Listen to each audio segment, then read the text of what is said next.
AI వచ్చేసిన తర్వాత వీటి రోల్ ఏ విధంగా ఉందనుకోవచ్చండి అసలు ఇప్పుడు మనం? ఏఐ వచ్చాక ఆబ్వియస్లీ మీ వర్క్ అన్నది ఈజీ అవుతుంది. హ్మ్. ఓకే. ఇప్పుడు మీరు గూగుల్‌లో ఒక డౌట్ వచ్చి అడిగారు అనుకోండి. అదొక 1000 లింక్స్ ఇస్తది.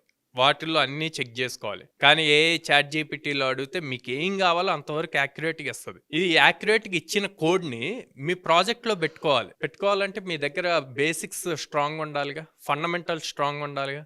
అప్పుడు దీన్ని తీసుకొచ్చి మీరు రాసిన కోడ్‌లో ఎలా లింక్ జేసుకోవాలో తెలుస్తది. హ్మ్. అంతేగాని కంప్లీట్ ఏఐ మీద డిపెండ్ అయ్యి ఏ ప్రాజెక్ట్ బిల్డ్ చేయలేం. మళ్ళీ ప్రాంప్ట్ మీదకెళ్ళాల్సిందే. అదే ప్రాంప్ట్ మీదకెళ్ళినా హ్మ్. ఆ వచ్చే అవుట్‌పుట్‌ని డైరెక్ట్‌గా మనం యూజ్ చేసుకోలేం. అదే. మనకు ఆ బేసిక్స్ ఉండాలి. హ్మ్. హ్మ్. హ్మ్.